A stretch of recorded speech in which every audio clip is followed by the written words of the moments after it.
and we're off. So the holding online meeting resources, Zoom, Google Meet, and Microsoft Teams is all together. We will really be focusing on Zoom today, but just because I know that we all have access to all of these platforms, it's just kind of nice to be able to say, oh, well, if I need to use Zoom or if I need to use Teams, you know, what do I need to look for? So if we scroll on down and click on Zoom, it's going to take us over to kind of an interactive document, and we're going to look at just a number of things within Zoom today. So some of the things we talked about this morning with in terms of like how to do different things and stuff like that. But we're going to kind of go through and look at some different options. So first of all, one of the things, so curious, how many of you guys use Zoom? So in your participants tab, go ahead and tell me who used Zoom this spring and who didn't. So if you didn't use Zoom, what did you use? You can say that in the chat.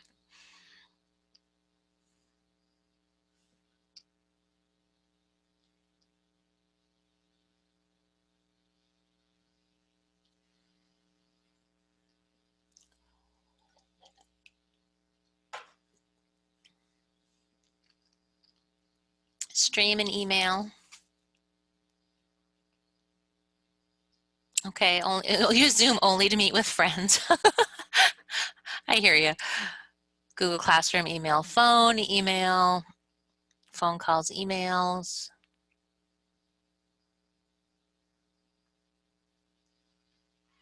So wow, I mean, really, it's about 50-50. 18 of you guys have used, one of you needs a break, and 13 of you haven't. So, so one of the things that I like Zoom. It's really got some great features that allow a lot of interactivity, and I know it got a bad rap right off the bat because of security, and some of the security is our own fault just because we take our basic account and run and we don't ever look at anything, and so some of the default settings initially really weren't very secure, but you know, we had the control to do that. And so one of the things that I really encourage people to do is with their account, log in and look at the settings that they have in Zoom. And so if you click on the link to zoom.us, it's going to take you to the zoom.us site. And then hypothetically, and the only reason I say hypothetically is because they were down this morning, which was super wild.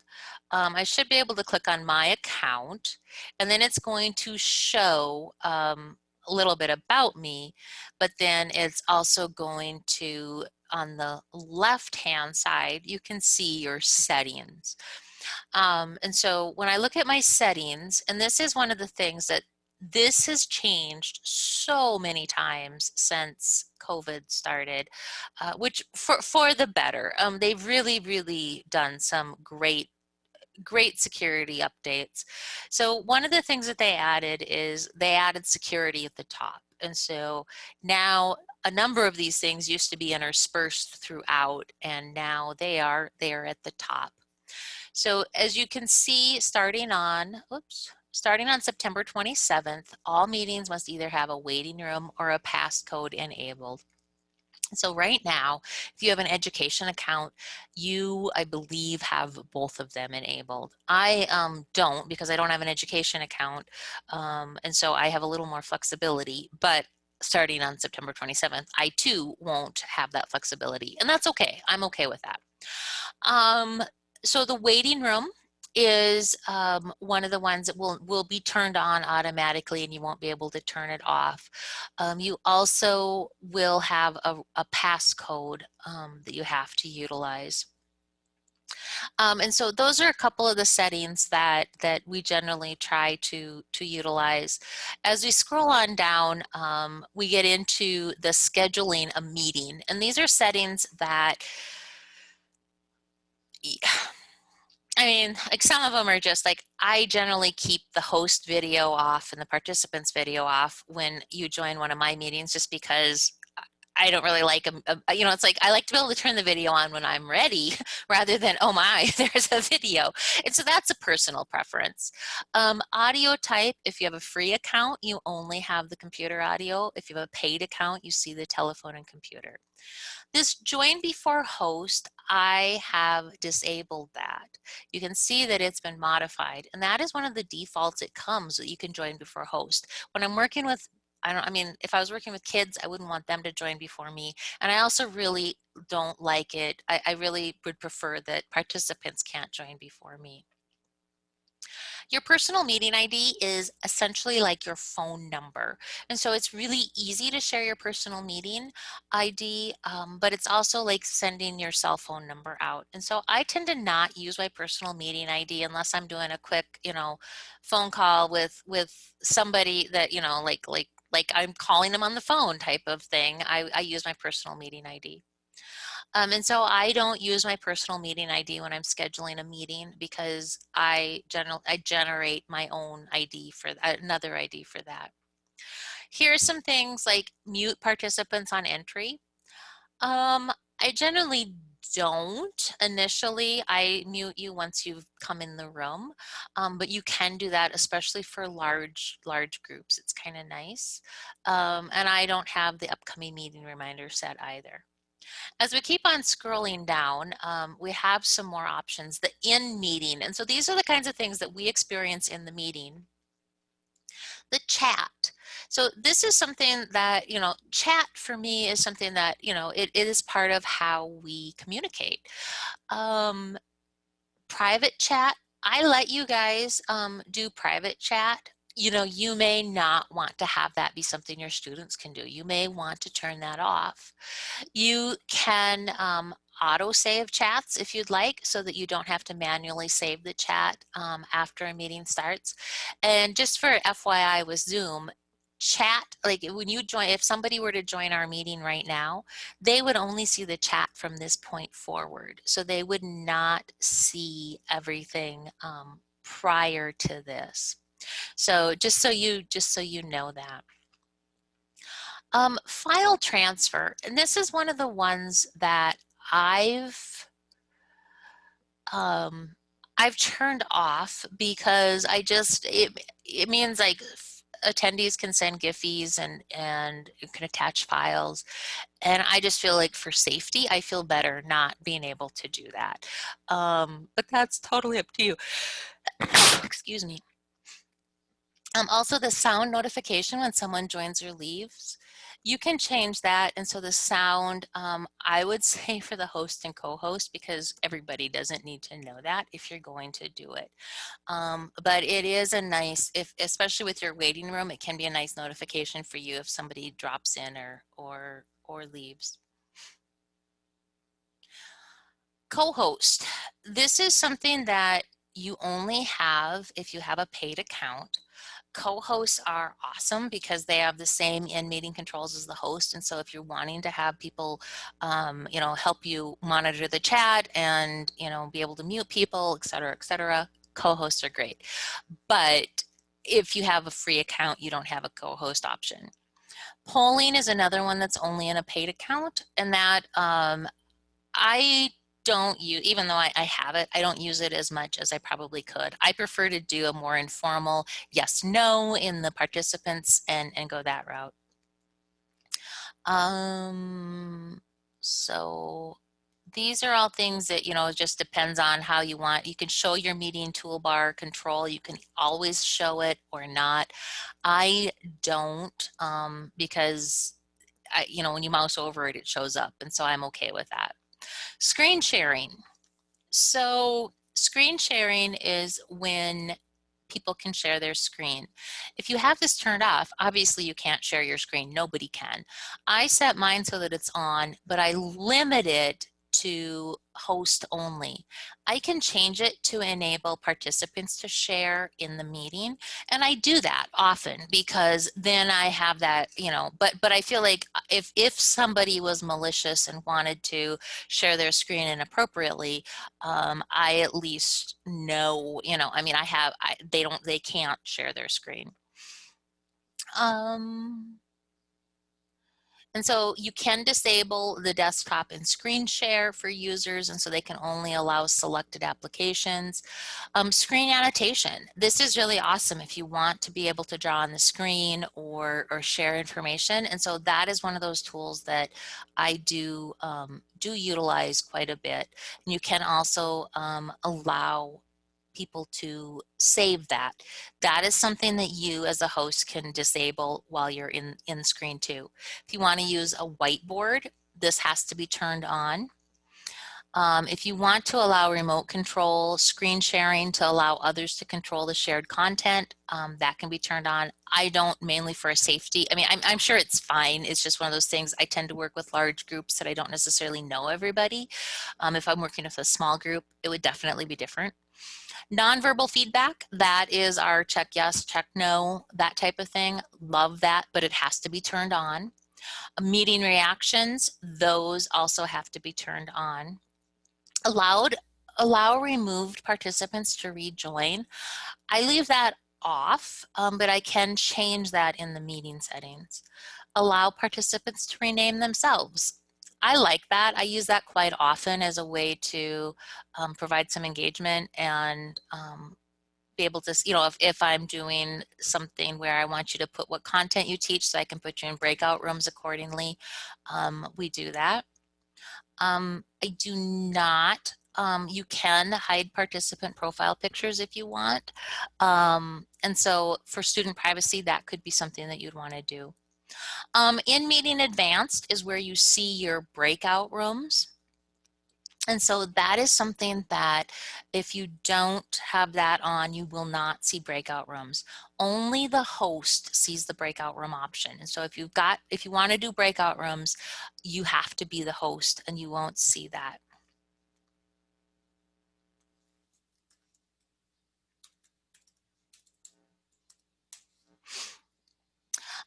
You can turn on you can add closed captionings. It's not as seamless as Microsoft Teams at this point. Let's see what else. And then the virtual background, like obviously I'm using a virtual background. You can turn that off. You can also turn on and off the use of videos for a virtual background. And that is, I think, pretty much. Oh, and the live stream, that was just something I did for a test. You can turn on and off notifications for things, email notifications, and then you have some options to do, you know, different things with your email and customizing that and stuff like that. But for the most part, your settings, and so when we look at the resources here, I did link your settings in let's see, I linked your settings so that you can kind of know what you want. But it is very important to go through and look at your settings at zoom.us to make sure you have it set up the way you want it and that you're going to be able to see the features that you want and not the features that you don't. I really encourage you before you go live with Zoom to play around a little bit. You can invite your iPad, your cell phone to a Zoom meeting and, you know, log in multiple ways and see how it works and see what happens, because the more you play with it, the easier it'll be once you go live. So some of the things that we spent a lot of time this spring on looking good on Zoom, and I'm perfectly content sitting on my sofa doing Zoom, but it's frowned upon. So my boss doesn't like it. But anyways, there is some really just different things to keep in mind. And so these are good Zoom webinar etiquette, and so it just is good if you're looking through all that. The other thing that's nice is the virtual backgrounds, and one of the things that I see so many really cool creative virtual backgrounds, and so I've added in a couple of ways that you can create your own virtual backgrounds, and so you can do them in Adobe Spark, you can do them in Canva, and then I also gave a whole bunch of ones that are just already out there, and so if you don't want to create, you can just use what's out there. When we talk about the mood and the plan, those are things like you can play music. When we do bigger, events, we will play, just some quiet music. When we did the computer science training this summer, they played music every morning. It was pretty fun. Just to kind of have that interaction and that mood. So let's look at interactivity. And so if you go down to interactivity, it's going to jump us into the big Wakelet with all the resources for Zoom. And you do have some screenshots and tutorials and things that we're going to come back to. There's resources for parents and students here. But then there's all the tools for interactivity. And what I did is I gave you the Zoom help for each one of those options. And so if you're looking at annotating on the whiteboard, it tells you they're modeling. Oh, good. What are they modeling? Do I need to be looking at my people?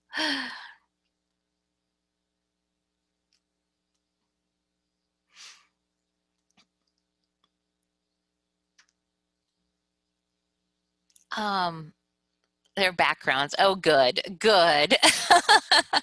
Well, changing your background is, like half the fun.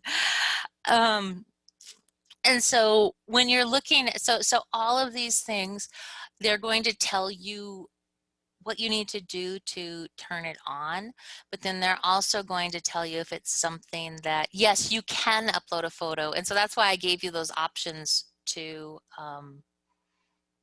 that's why I gave you the options for the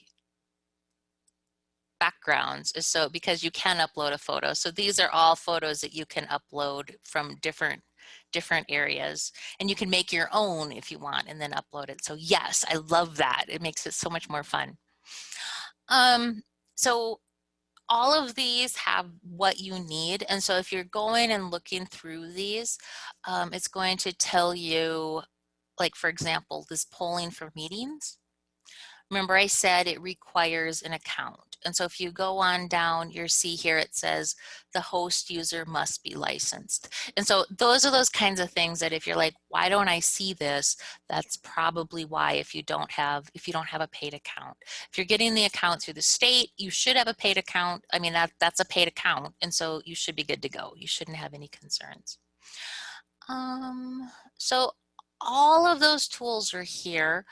The settings are here, though Zoom went down this morning when I was updating them, so I need to update them a little bit more because they went down. It was great. And then we have some security resources here for kind of just, this is really more from this spring, but they do have a guide to FERPA compliance, which a lot of the schools I work with, I get that question, and so there it is.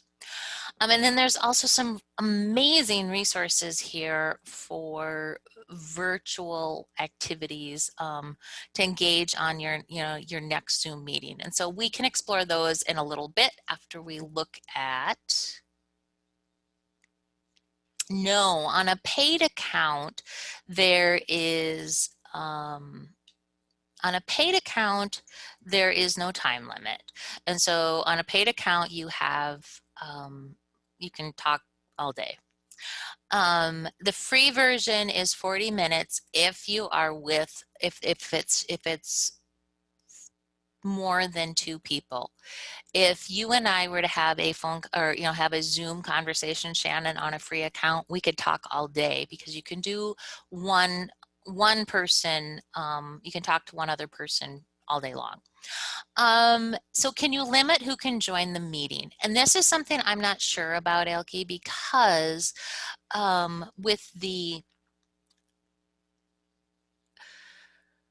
when you look at the meeting settings, there are, you know, we can go down and you have, let's see, you can talk about who can join, and you can talk about logging in, participants have to log in, et cetera, et cetera.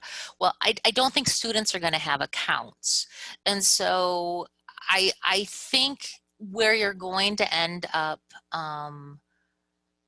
wanting to lock your account down is going to be in the waiting room. So you'll have the waiting room enabled, which means you will only be letting students in that you identify. This is also one of those things where I would really teach my students to rename themselves. I'm in kind of slack on you guys, but I really do encourage people to, you know, be first name, last name, or first name, last initial in the content area you teach, or, you know, something like that when I'm working with people, because it makes it a lot easier to interact. So I would use your waiting room. I would use your passcode. And that gives you a little bit more security. The other thing for Zoom bombing, if you don't allow your participants to share, so where is that? So turning off the file transfer, that's another one. And the screen sharing, have it so that the host only can screen share, because you can turn it on for participants to share, but I would hope that you would know who's in your room, and you can, you know, if you're like, wait, I don't know you, you can remove them. And that's where that removing, you don't allow those removed participants to rejoin. Exactly. And so some of those things will be locked for security, and so some of them are locked not even by DHS. Some of them are locked because you're in an education account. Like the waiting room, I believe you cannot change, nor the password. I don't think you can change because you are locked. Making sure they're muted on entry is another good thing to do. Like I said, I tend to not, because you know, I don't mind if they're talking, but after a while, you know, it just depends on how many people end up in the room. So that's going to be, if you're using the waiting room, I would not worry about it as much. I would also only share my Zoom meeting links in my Google Classroom. I would post them in my Google Classroom, you know, and go that route rather than posting them on the open web. If I'm have a website and I want to post them on, you know, I want to say, you know, we're having a Zoom meeting at 2 o'clock, or, you know, whatever, I would link them back to Google Classroom. So they have to log into Google Classroom before they can get to the Zoom meeting URL.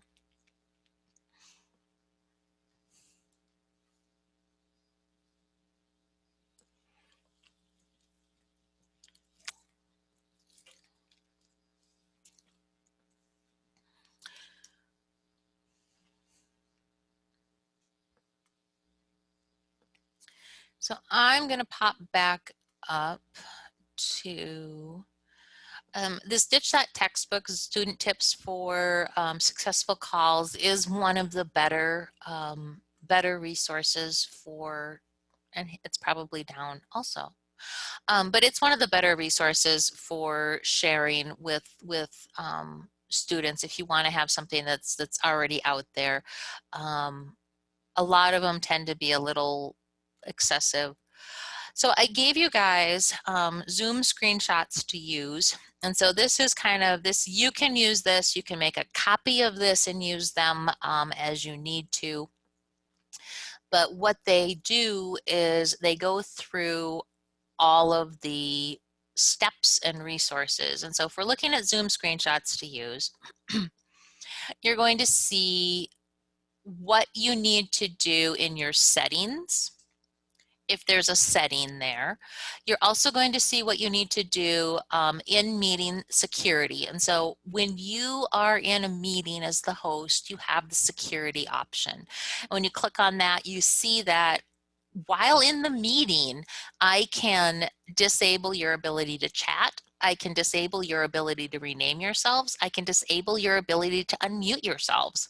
I can also, I have disabled your ability to share your screen. I can also lock the meeting, which I have not locked a meeting, mainly just because I work I work with people who seem to have really sketchy internet, and I always have people falling out of the meeting. And so it's kind of like, if I lock the meeting and you can't get back in, I worry about that. And so I don't lock my meetings, and that's why.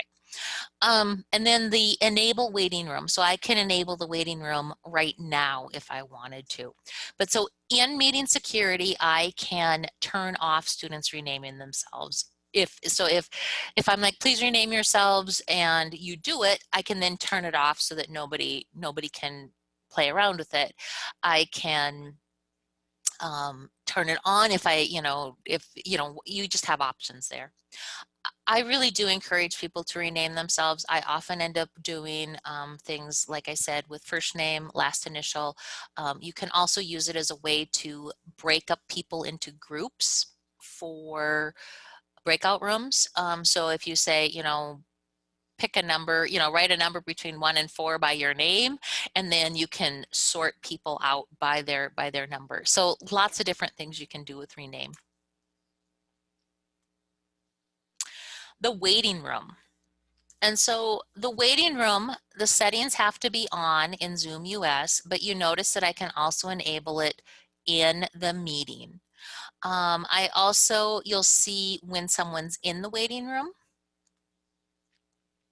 you see you have a person waiting, and that is in your participants, okay? So where we've been doing the yes, no is also where you see the waiting room and if people are waiting. The people who can have somebody enter is your host and your co-host. And so you can admit, if you're host or co-host, you can admit people from the waiting room. The other thing is in your participants tab, you can ship people back out to the waiting room. And so say you're starting to get unruly in my classroom, I can put you out into the waiting room if I want to. And so I have that power. I can also stop somebody's video. And so if somebody's starting to be distracting, or they're like, oh, I have to go to the bathroom, and they're taking their iPad with them, you can stop their video. So you have the power. So those are good things. So that's your waiting room. Sound is like the bane of our existence. Everybody wants their sound to work, and it seems to be the thing that gives the most problems. So really encourage people to understand the carrot beside the microphone. Make sure they know how to mute and unmute, though you have that power, and so use it.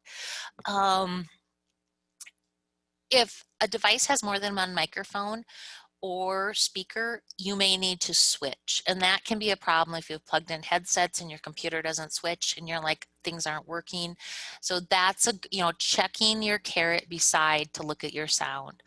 I almost always test my speaker and microphone before I join a meeting, just to make sure that things are okay. And then if you have multiple people in a room, and we're all using the audio, it tends to have horrible feedback. So my recommendation is to leave computer audio for everybody and have one person be the speaker computer, just so that you don't have that feedback. So that's kind of your sound in and outs. Here's a big one for not only you but your students. is how to change your view. So when I'm sharing my screen, at the top of your screen, you have a window that says you're viewing Julie Erickson's screen. And then there's view options. And so you have some options here. Zoom ratio will change the view of whatever it is I'm sharing on my screen. And so default is fit to window, but if you need to zoom it up, you can make it much, much larger. You can also make it 50%. You can exit full screen. Exit full screen means that you will be able to resize your Zoom window so that you can split your screen, you can easily see the chat and participants or use other browsers. So exiting full screen is always nice. Side by side allows you to place the images of the participants beside the shared screen so you can see both. And then that stop participants sharing, that's a host co-host option only. And so this, when I took this screenshot, another me on another device was sharing. And so you can see that. So if you have a student that is sharing their screen, you can stop participant sharing too. So that's another option that you have if somebody is sharing and they can't figure out how to get out of it or whatever. You have those options. So changing your view is one of those things that is actually really good to know. Another thing that you want to look at is how to arrange your screen for the participants in the chat windows. And so when you're looking at your screen, when you're not in full screen mode, you can see all of the icons for your computer below the controls for your Zoom meeting. And you also will see this cute little box in the upper right hand corner. If you are in full screen mode, you don't see any icons. All you see are at the bottom your Zoom controls. And so if you escape, you can hit the escape key or you can double click on your screen to take yourself out of full screen.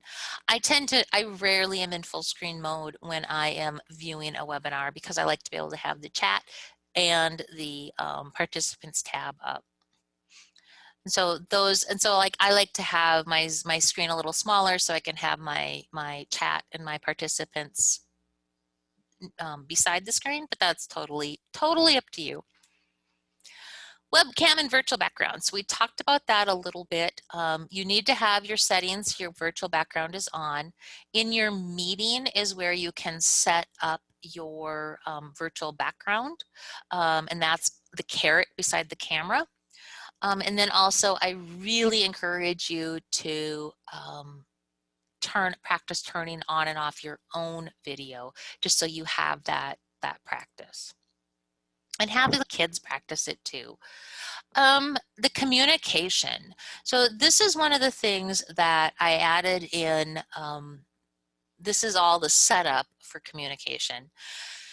You can, in your settings, you have to turn on and off the chat. You have all of these options for chat. In your in-meeting security, you can also turn on and off chat in your in-meeting security. So you have two options for chat. In the in-meeting chat, do know that private chats can be disabled. However, like when I'm recording a session, private chats to the host is recorded in the chat log for the host. And so when I get that private chat back, or when I get that chat log back, I will have the log. But I use chat for a lot of things in Zoom meetings, and I really do like the option to have that chat. So the feedback and reactions we looked at briefly this morning, that is something that you have to have set up in your Zoom settings, zoom.us settings, to be able to see. And so if you don't have that turned on, you don't have that option. And so the nonverbal feedback is located at the very bottom of your participants window.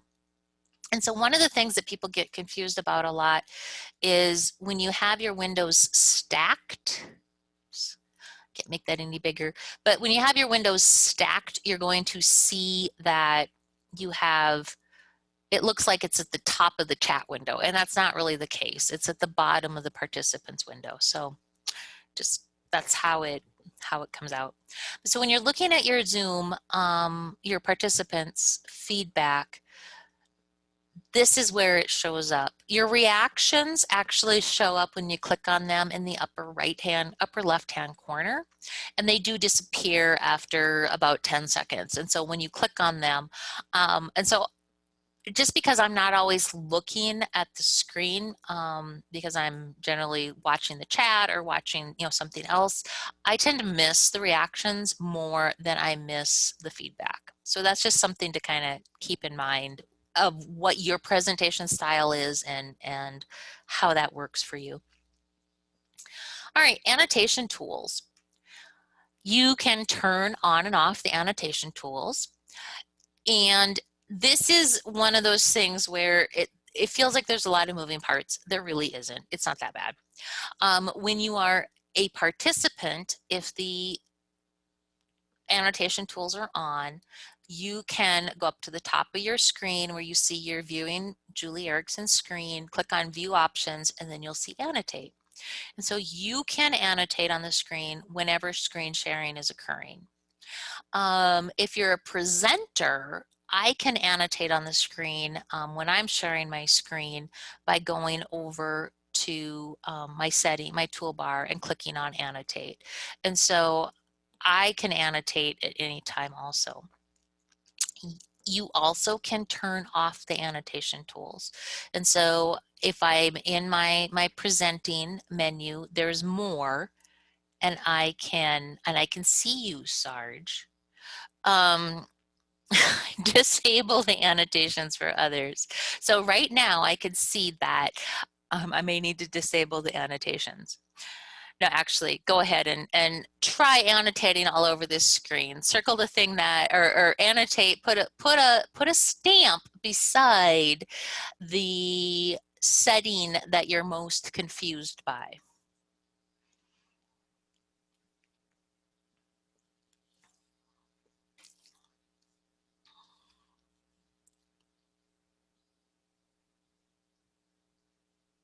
Sorry, Julie, I just had to do that. Oh, I know. I hear you. It's so much fun.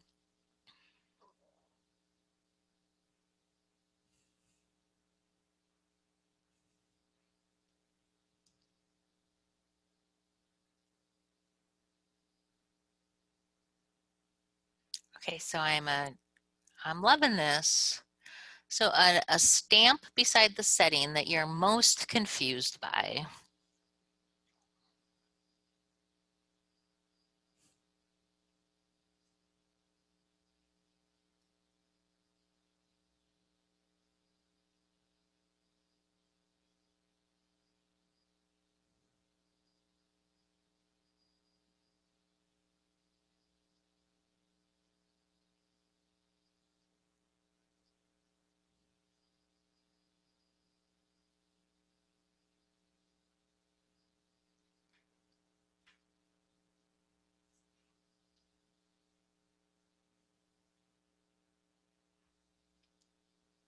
I am not having a good pick. I'm not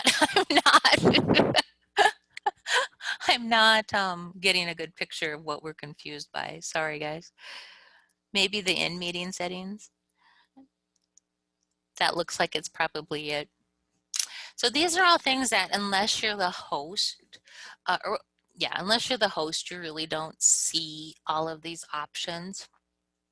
And so when you're sharing your screen as the host is when you see all of these options on the in-meeting settings.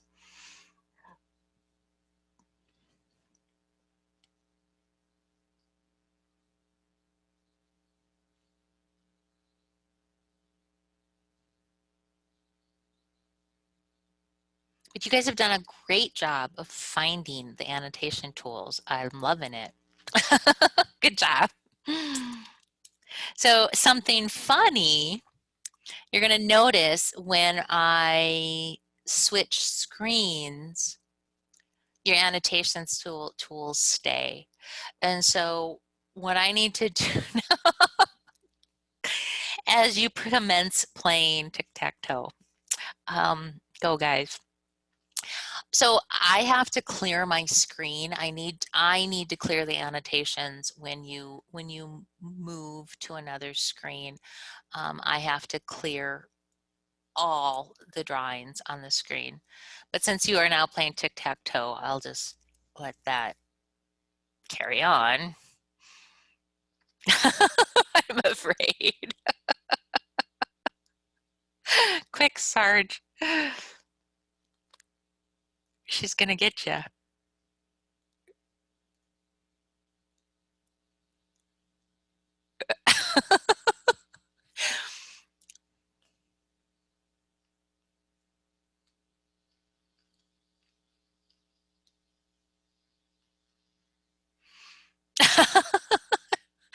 Oh, you guys did great. So one of the things that we could do with this grid is I mean, and obviously we have more people in this group than this grid will allow. But in a smaller group, I could use this grid as a way to say, okay, you know, grab a square and, you know, ask a question, or, you know, share something, you know. So we could do that very easily. You guys did a great job of improvising and creating something. I can now save this so that we have it forever, and then I'm going to clear all the drawings. Sorry. But that is how you do the annotation. And it really is a great way to be able to easily, I mean, so like you can bring up any slide and do it.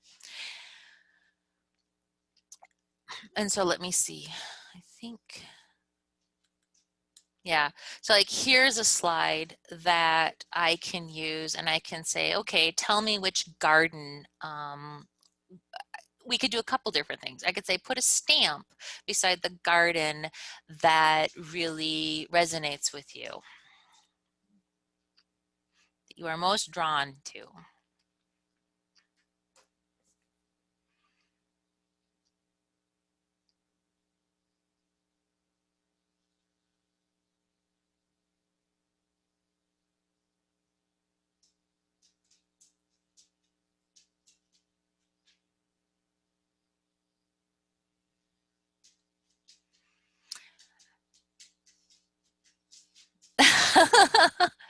You know, Kathleen, this is different than Jamboard. I see, so this is really more something that we're going to have to do live. Like Jamboard, I could assign you each one of these, and you could do them independently. This is something that we would need to do while we're all together. So my next thing is I can come back and I can say, okay, so would one of you who selected garden A like to share what drew you to this garden? And then I can invite you to unmute, or in the chat, share what drew you to the garden.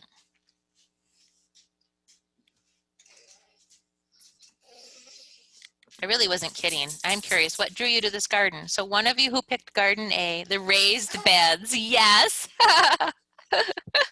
I love that. What drew you to garden B, for those of you that selected B?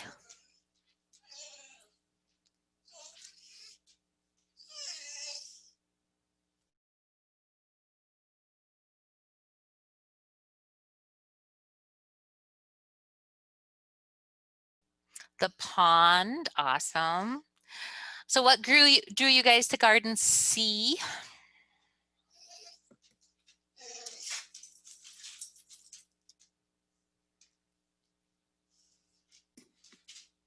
Well, the walking path near the pond. So garden C is the desert. What drew you guys to garden C? It reminds you of home. B is peaceful. And then finally D, which I think is my favorite. Oh, the colors. Yes, yes. I'm having a dog crisis. I'm sorry, you guys. So this is a way that we can do some real quick, you know, touch base and see where we are. Unfortunately, you don't really have a way to delete your star. I believe you can erase, if you go to the clear, you can clear your drawings. And so you should be able to erase your stars, but you can't, that's all you can do.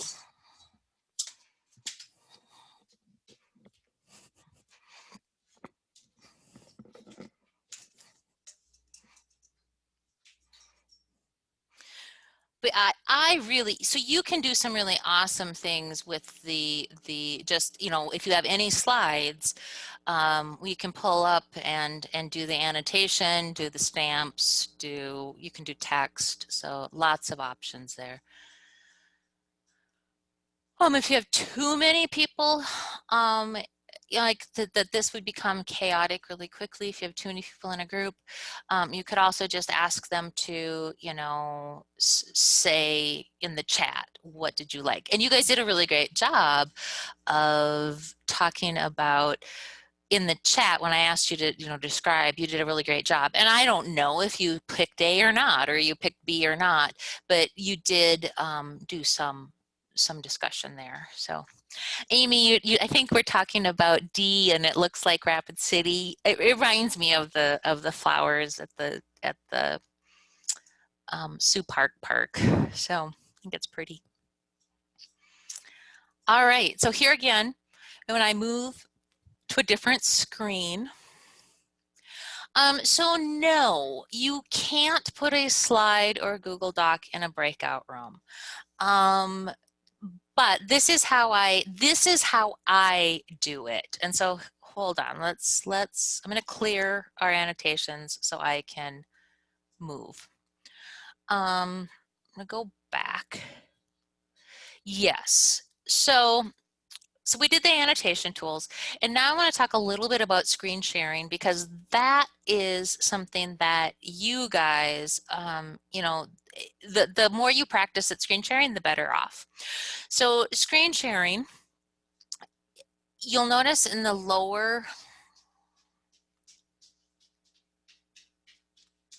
you'll notice down here, I have my options to share computer sound, and I also can optimize my screen for sharing a video clip. Should I want to share sound or video clip, I need to make sure both of those are checked. What's nice about Zoom is I have other options. And so when I'm sharing my screen, and this is what I think throws a lot of people, because you often hear people say, well, I'm sharing my screen, I can't see the chat. That's not really true. You can see the chat. It's just you have to find it. And so when you're sharing your screen, this whole toolbar goes to the top of your screen. You can move that around, and so you can drag it around and you can move it all over. And so I find myself moving it all over all the time, just because it gets in the way. So I just move it. But you're going to say, oh my gosh, I've lost my chat. Well, no, you didn't. You see, you have annotate now, which we did not have when we had the toolbar at the bottom of our screen, because I can now annotate on things. But when I click on more, I get all these options. And so this is where my chat is. And so if I've shared my screen and I don't have my chat window up and one of you guys chats me, it will turn that the more will flash orange at me, and so I can see that there is a chat there. I can set up breakout rooms while we are in a chat, or while I'm sharing my screen, and we'll look at breakout rooms next. But I can turn on and off recording. I can disable you guys' annotations. So should you guys get out of control with the annotations, I can turn that off. I can also show names of the annotators. I can hide my meeting controls. This live on Facebook and live on YouTube isn't something, I mean, that's a test.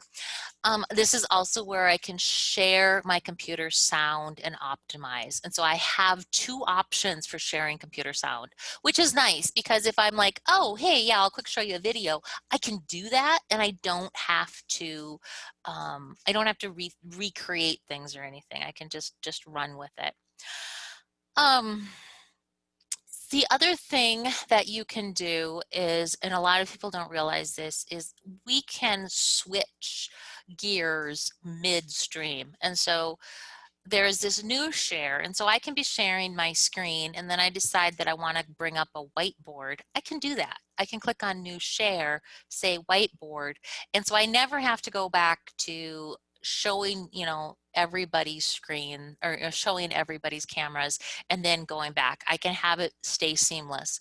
The other thing that I love is pause share. And so if I just want to, if I need to stop the screen on a slide, but I need to go look at my email, or I need to go look something up, or I need to get something else ready, I can pause share, and you can do all that stuff in the background, and all your participants see is whatever you paused the share on.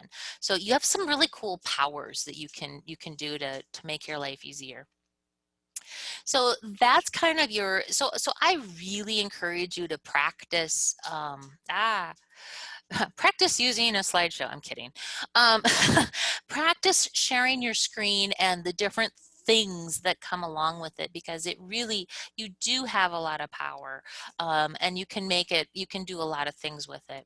One of the other things is I do tend to share my entire screen because I ping pong between a lot of things. If you're really good and you're like, yep, I'm going to share a PowerPoint and that's it, more power to you. But if I share a PowerPoint, the next thing you'll see me do is I'll be like, oh, there's a website I need to show you. And I'll go to the website and you guys will be like, all I'm seeing is the PowerPoint. So just so you know, if you share one thing like this PowerPoint, that's all your people will see, even if you go to another website or even if you go to another thing. And so just be aware of that. And that's my hang up. I just have to share my whole screen because I go all over the place. All right, breakout rooms, the whole thing you came for. So breakout rooms. You have to have them enabled in your account. And so that was something that we looked at when we were looking at the things to enable. They are in the meeting advanced, and they are free. So they're part of the free account and the paid account. There is a tutorial for managing a breakout room, and you can assign the rooms either automatically or you can manually assign. I do typically assign participants automatically just because it's easy. Unless I have groups that I need to create, and then I do it manually. Some of the things that you can know, so once you create the rooms, they don't open automatically. They don't open until you tell them to open. And so that's pretty awesome. So I don't, like, only the host has the breakout room capabilities. And so if I was going to do a breakout room and group you guys, I would generally try to come up with some activity before the breakout rooms where you were busy so that I could put people in breakout rooms while you guys are busy, and then we can do our thing, and or I can put you in breakout rooms as you join. If people join after I've created the breakout rooms, they aren't in a breakout room, but it's no big deal to drop them in. So Another thing, so I'm going to say no right now that you can't. I just saw, so there is in the settings, there's a setting that is like, you know, assign rooms ahead of time or something. But then when you start getting in the nitty gritty, it sounds like you need to have accounts. Like we have to be part of an organization and we all need to have accounts. I saw, and I saw it just, I think last night, a post about doing it. And so if I can figure it out, it takes no time at all, really, to create them. I've got how many of you guys in here right now? 46. What I would do if I wanted all 46 of you to be in different breakout rooms right now, I would come up with some sort of a sorting strategy, and I'd ask you guys to rename yourselves. And so I would say, yep. And so if you want to assign your students to a specific group, it still doesn't take very long if you want to assign, because you would know your students, you would have your lists.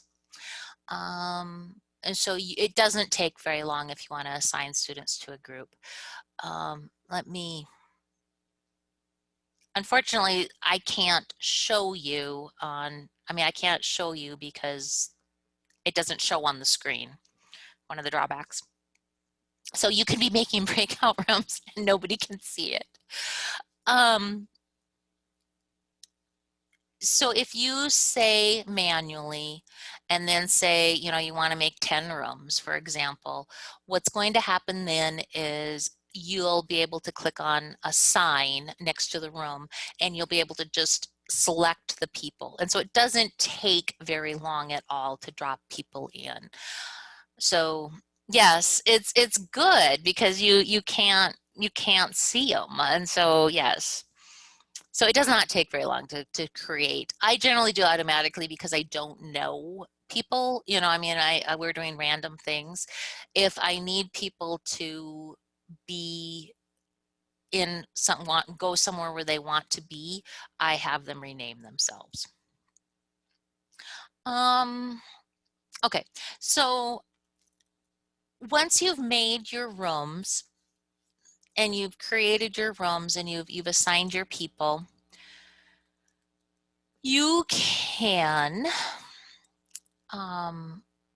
see here it says the assign. So this is where I would just be able to click on that and I could assign somebody. You can always add more rooms. And so if you're like, oh, I need to do more rooms or something like that, you can do that. The other thing that you can do is you're going to notice that you have options. And this is something I learned right before TIE conference. If you click on options, you have an option to move all participants into breakout rooms automatically. And so in my experience with breakout rooms up to this point was you'd get that little window that pops up on the screen and it says join breakout room. And then you'd always end up with somebody who's like, I don't see the window. I don't see the window. And you're like, I don't know how to resend it. It was horrible. So now if you move all participants into breakout rooms automatically, they just go whoosh, and so it's so nice. I generally do allow participants to return to the main session at any time, just because I don't really want to make anybody feel like they're trapped somewhere. But I work with different groups.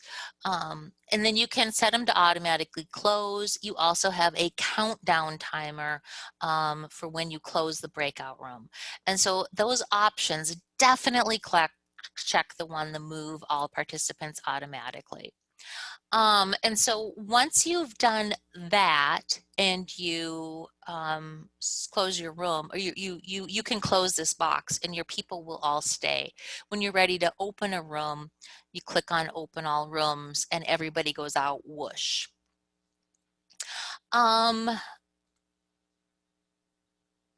One of the things, so there is a video in this PowerPoint that you can go in and watch on how to do that too, so you can see that. So when you talk about kind of like standard operating procedures, what I normally do for breakout rooms is encourage somebody to take the lead. Encourage one person to take notes. I generally do a designated Google slide to record notes for each room, and then highlight the person's name. When I'm sending people out to a room, the things that I recommend are you need to make sure that you have like your Google Slides open, and you need to make sure you have, if there's more than one thing, but I almost always, share the link to the slides in the chat so that people have that, opportunity to be able to say, here's the Google Slides, and, here's how that works. So that's kind of how I've managed that in the past is share the link in the slides, because you can't share a link to the whole group when you've sent them out to the breakout room. And the other thing you can't do is you can chat to the whole group and you can say, hey, breakout rooms are going to close, or, don't forget to answer question 2, or you should be switching gears, whatever you want to tell them. But if you try to share a link, it's just too small and people can't see it and they can't click on it, and it's just too hard.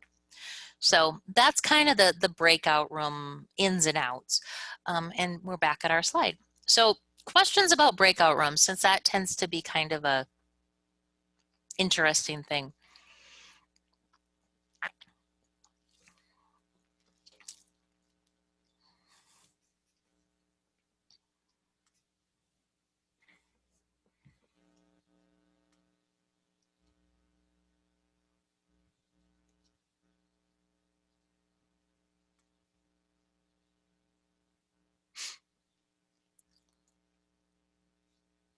No questions about breakout rooms? I have a question. Okay. Do you have to send the slide out before? Okay, you kind of faded away. Do you have to go and send the slide out for the answers on before you send them into breakout rooms? I still can't hear you. I can hear the first thing you say and then I can't hear you.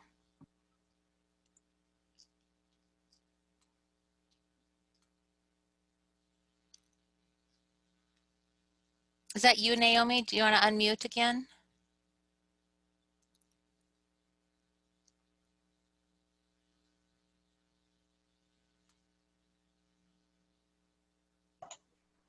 Sorry, not me. Not you. Okay. Do you have a question? Not yet. Okay. Thanks. You have to share the slide before you send the students into the breakout rooms. Yes.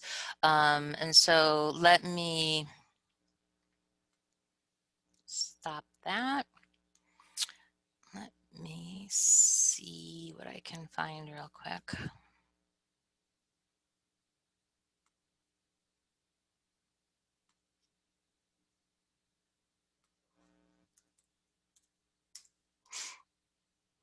So you have to give them the resources, and most of the time it's like, hey, here's what we're doing, and here's the slides.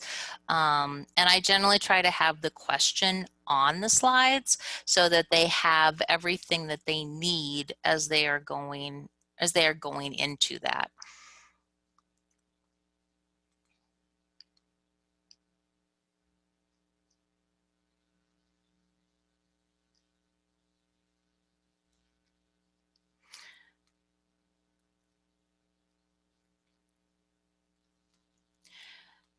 So I'm not going to give you guys this to access, but I'm going to give it to you guys I'll show it to you as an example.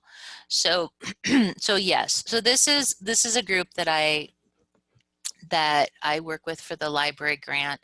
And one of the things that we did is we did a welcome sharing when they got here. And so we did here's the breakout rooms.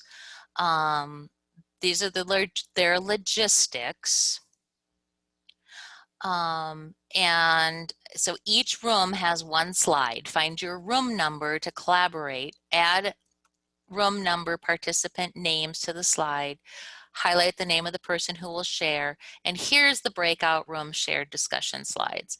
And so this was something that, so they went in and it was seriously just a table where we're like, room 1, what's one thing you did, and their names, and then, you know, whoever. So it was just kind of a way to get them together and let them talk is what it boiled down to. The candy bar one, let me see if I can find the candy bar one. So each group goes to the room number slide that they're in. I don't know where my candy bar is. It was so fun.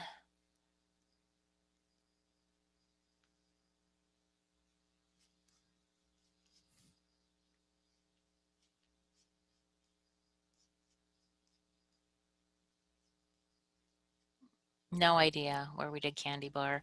Oh, maybe we did candy bar this summer. I bet you that's where we did it. Yes, because I didn't know about candy bar at this one. I knew about candy bar at this summer. I'll show you guys the candy bar one too.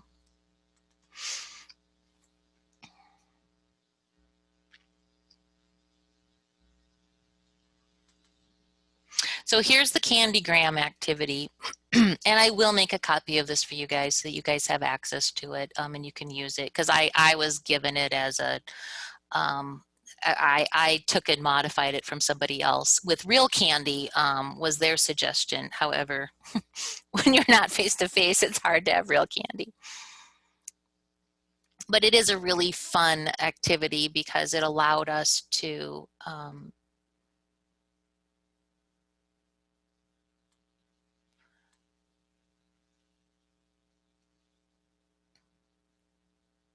so we just picked a bunch of candy, and each one of these is linked out to a Jamboard.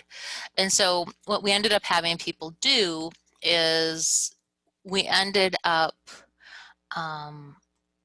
having them take a few minutes alone, you know, on their own before they were in a breakout room, and pick 2 pieces of candy that really spoke to them. And then they went into and then they went in and there to answer the question. So if I wasn't an educator, what would I be? And so they answered the question, and then we let them, after they answered a couple questions, we put them in random breakout rooms just to kind of be able to, you know, go in and share how they answered the questions. And it was a really fun way to kind of, it was our beginning of the workshop get together, and it was fun. But you can use it a lot more. I mean, I've used it just a ton of different ways. I've done like speed dating with it, with slides, except you just send notices into the room to say, okay, somebody else needs to be sharing, or you need to, you know, you just kind of keep things moving. And so you can do a lot of different things with the collaborative slides to make it more interactive. But I will give you guys the Jamboard and the Candygram just because it was shared with me originally anyways. So I'm happy to share it. It'll be view only so that you can copy it and run. What else? What other questions do you have about Zoom and Zoom meetings and all the logistics?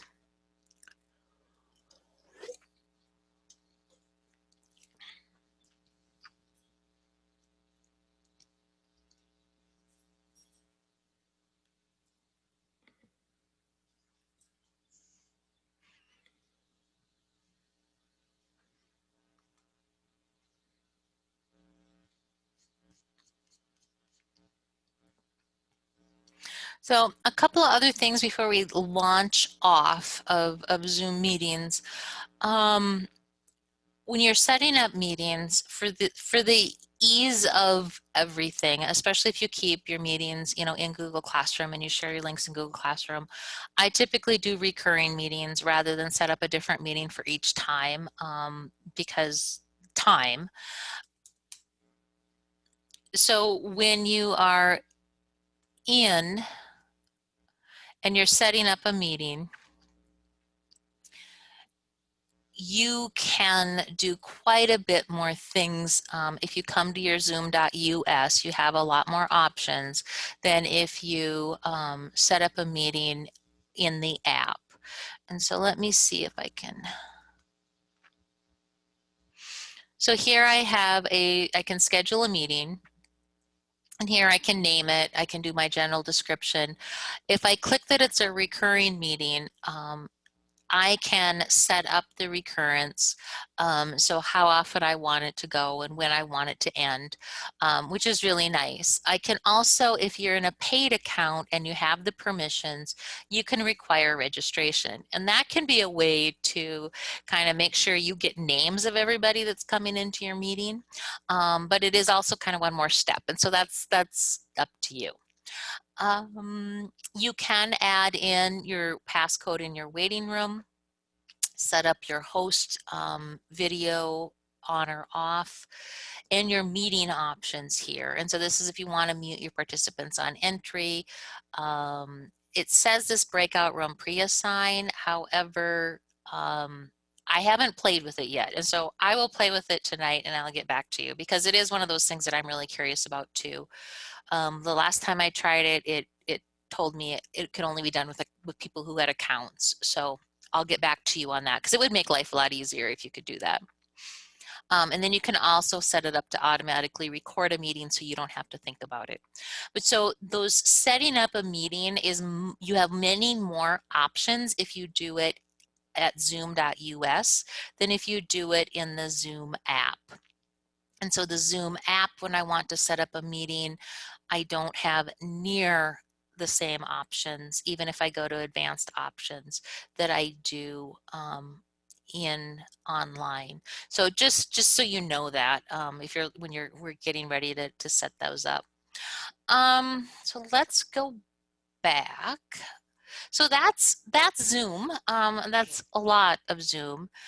You also have resources for Google Meet and Teams meetings, because you do have access to all of those. And so if you have questions about Google Meet or different functionality, there's a lot of information here. And then also Teams meetings, if you are trying to use those also, you have lots of information here also. So just kind of you have them all to keep you going.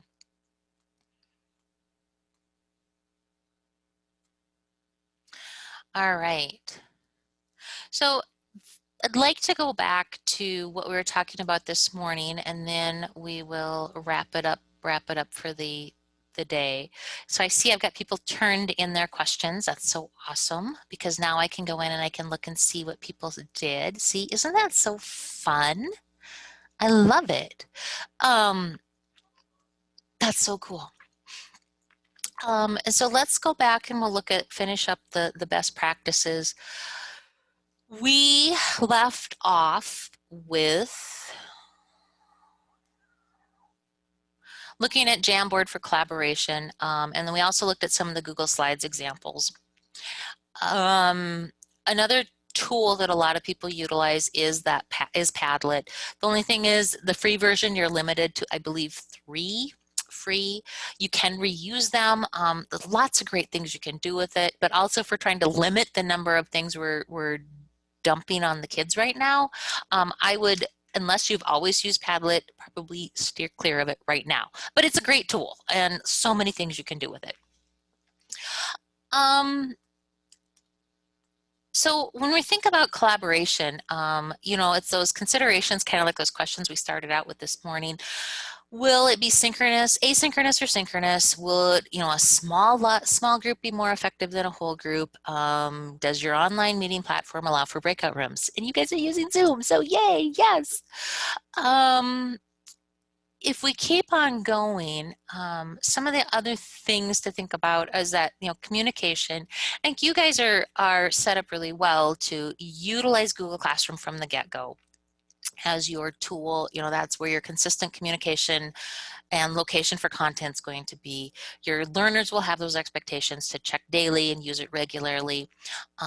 Your considerations really are now more, what will be synchronous and asynchronous, and your pacing. And so that's the nice thing, is you guys aren't having to make all those decisions, which is really nice.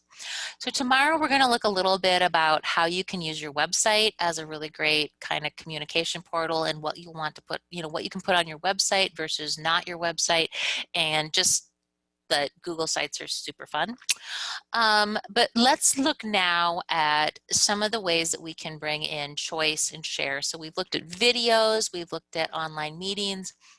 What are some of the ways that we can provide some collaboration and bringing in that choice? So early on, you guys kind of talked about how do we provide, students with the information, and how do we not be overwhelming, but how do we get that authentic collaboration? I give this Seesaw weekly checklist. This is obviously for elementary, but I give a checklist because that can be a really great way to help our students stay organized. Not necessarily this one in particular, but Google Slides gives us that capability. For choice boards, I know somebody noted that they made a choice board and recorded a video with the directions for each option, and I love that. I think that's so cool. This is a choice board that you can use the template of. It comes from Shake Up Learning, Casey Bell. And so if you are looking at it, there's a use template button in the upper right hand corner. You can click on that, it'll make a copy, and it'll be yours to do whatever you want. Casey Bell typically does her choice boards as you start with number 5 and then you make 2 other choices to make your tic-tac-toe. I know you guys know how to do tic-tac-toe because you demonstrated that for me. So you guys have this down.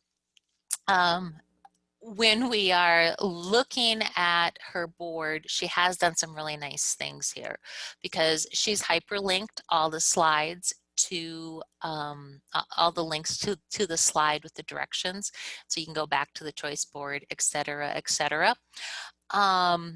She also gives you a teacher's guide so that you can utilize kind of figure out how to do this. This is one of the things that and I like that she talked about how you can use this in Google Classroom, because you can use it 2 ways. You can either make it so the students can view the file, and then they would have to submit their links or documents to you through Google Classroom, but you would need to make sure that you gave those instructions. If you want the students to just add their links and reflection and everything to this choice board, you could choose to make a copy for each student. And so either way is a great option for utilizing this choice board. But I like this one just because it's already set up. You can use the template and you can run, and you have a choice board you don't have to think about. So that's pretty cool. And then Holly Clark just did an amazing thing on Hyperdocs. And so curious, participants tab, we'll pull it out one last time before the day is over. I want to know who's used a Hyperdoc before, or who's even heard of a Hyperdoc.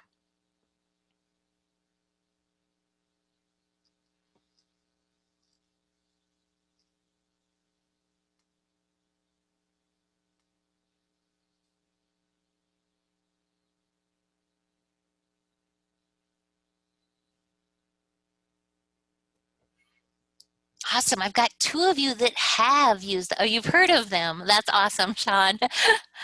Oh, Hyper Studio. Kathleen, what is that?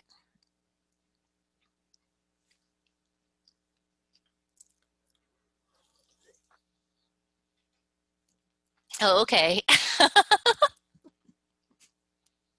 It's an ancient program. So Hyperdocs, I am so, I mean, they are kind of like the perfect thing for what we're trying to do right now. And Holly Clark does a really nice job of going through what they are and breaking them down. And so when we look at Hyperdocs, basically, and the nice thing is they can be either Google or Microsoft, so they don't, they aren't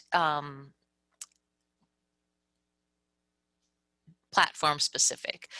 But they change how you deliver the worksheet lecture method of instruction. And so it really puts a lot more of the ownership onto our learners and gives them the opportunity to explore and learn and make decisions. And so they really talk about it being a student-facing learning experience.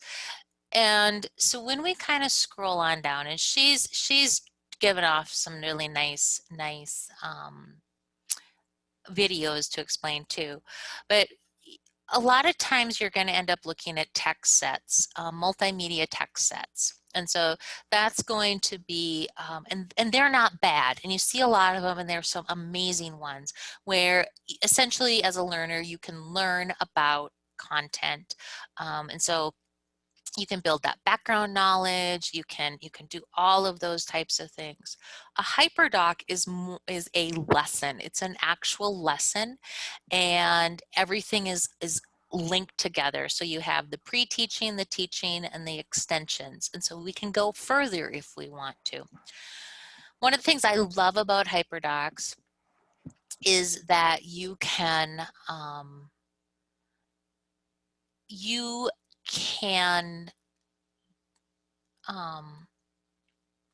really customize them, and they have a ton of samples.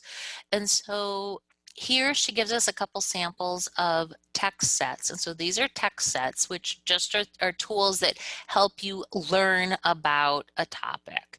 And so here's a whole bunch of information, and I can learn about this. And then finally, I come back to a Padlet of what do I wonder?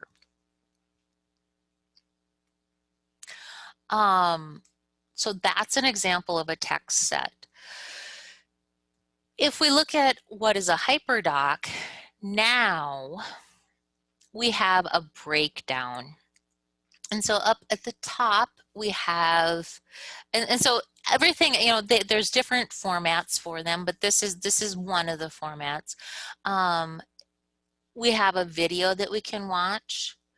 We have some exploration before the teacher explains anything. So the student has watched a video, they are exploring, and then now that we have the review. And so notice that she's like, you can teach this lesson live, but you also maybe want to have a video. So if students want to watch it later, they can. And so this is where you're not removing yourself from the equation. You are just determining where you're inserting yourself.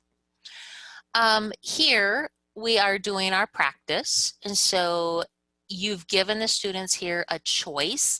They get to choose a word problem. So they're not choosing all of these problems. They're only choosing one of them. And, you know, if you look at them, you know, it's like some of them are like, oh yeah, no, that has no interest to me whatsoever. But, you know, I'm intrigued by the deck. That's really interesting. But the factory in assembling iPads doesn't intrigue me at all. And so being able to choose what I want, and then I'm going to have a choice of how I solve the problem. And this is a group work, and so this is something that your students can do together. Here we turn in the response, and then we also can review the responses from other groups. And so not only are we allowing our students to collaborate, we're also allowing them to view other students' responses. So the nice thing here is she does link us out to hyperdocs.co, and they've really undergone a transition the last this summer, spring sometime, where they've kind of monetized themselves. And so they have resources, but then if you scroll on down, they have this online academy, and so you can take their academy. But they also still have Teachers Give Teachers, and that is samples. And so you can either look at templates or you can look at samples. They also have really amazing active communities, both on Twitter and on Facebook. And so I'm in the Facebook group, and it is just such cool things that people are sharing on there. So if we go in and we look at samples, you're going to see all these different content areas, and we can go in, and so if I want to look at math, I can go in, I can search if I want to, and I can, you know, see what my options are for, like, here's a would you rather for high school math. Ah, interesting. So you can go in and check those out. So I will give you guys, I dropped the Hyperdocs in the chat, and I'm going to take you back. So if you scroll down on that link that I gave you, you'll see that you have, here, let me give you this link instead. So here.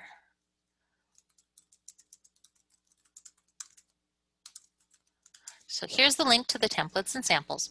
And so I'd like to give you guys just about 5-10 minutes to look and see if there's anything that you can find that's intriguing to you.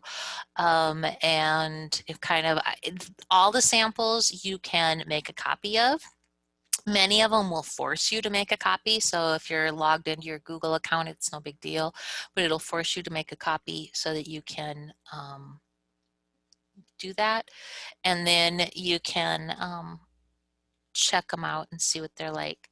I also just like using the templates because they have some really great templates that you can go in and check out too. So about 10 minutes, and then we'll regroup. And if you find something awesome, go ahead and share it in the chat so that we can all see it.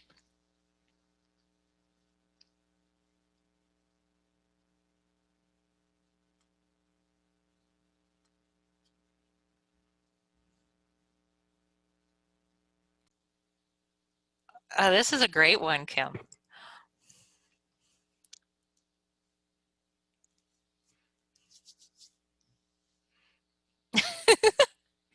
And Amy, just so you know, I'm a librarian, so that's why.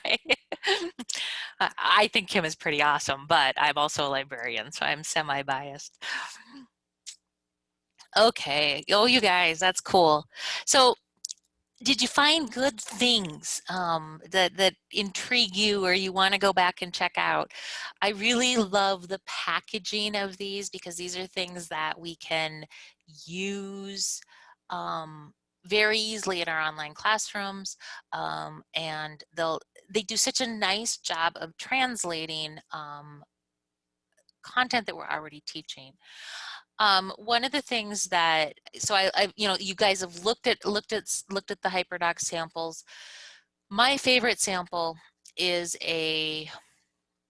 this was written about 5 years ago, and it's about a teacher who she calls it digitalizing her worksheets.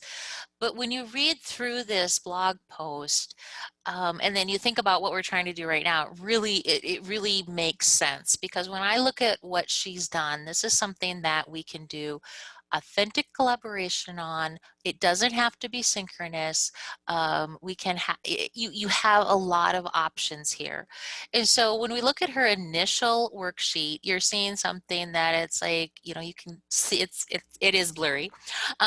But you can see, you know, highlight this, highlight that, you know, so you're going to be doing some annotation on this article, and then you're going to answer questions. It's obviously something that you do very independently. Everybody gets a copy. She talks about her thought process as what she did, but essentially she changed her standalone individual piece of paper worksheet into an online collaborative project that really doesn't take more time. You know, it doesn't even take more time. It's different, but it doesn't take more time. what she's got you doing is she put her students in groups of 4. Obviously, she hid the names on the left there. Asks a question, what kinds of people are heroes? So if we keep on going, then she found, instead of the 1 article, she found 5 articles. And each person in the group had to choose one of the articles. So they had to each pick a different article. And then if we scroll on down, and then obviously she's blacked out the names across the top, they each answered the same question about their article. Then they went back and they jigsawed it. And so the students went back and read what the other responses were. And then they had to answer one more question. Who do you think is the most heroic? Why? Be specific. And so this is something that was initially a standalone activity, is now a collaborative activity. I really like it because you're pulling in a lot of really powerful learning strategies. You're having the students do some jigsawing. You're having the students to, they're having to make their own decisions and try to, synthesize that information and make new information. So there's a lot that they do with this simple example. And so as we're moving into an online, I don't know that we need to recreate the wheel necessarily as much as we just need to think differently about what we're doing and how it can look in an online format. And so this example is there. I do not have a link to the document, but you do have the example and exactly what she was thinking as she did it. And so that is my favorite. I've given you a ton more examples in this example Wakelet so that you can check that out. And I see Michelle has shared one, so we'll click on that and see what that is. Ooh, building class community. Oh, neat. With Hyperdocs. Click on each link below for Hyperdoc. Oh, neat.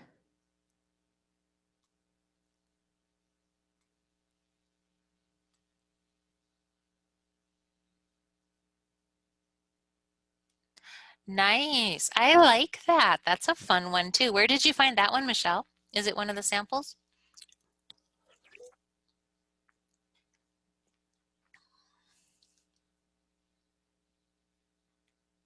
Cool. I love it when you guys go out and look for the samples and go through, because what you're drawn to are things I might not ever look at, and so it gives me an opportunity to look at new things. So as we wrap up this session, I'm going to ask you to go back and revisit those questions that we looked at this morning. And so the same questions about how you can see this year shaking out. And then take a few minutes and answer on the Jamboard how you'll address what you're going to do to address the questions, and then what adjustments you'll try to make, and the tools you'll try to what tools you will try. I can't even talk. So I'll give you guys just a few minutes to think about those questions, and then go ahead and hop on the high school Jamboard and answer those questions using sticky notes or text to do that. I'll drop the link in the chat so you have it.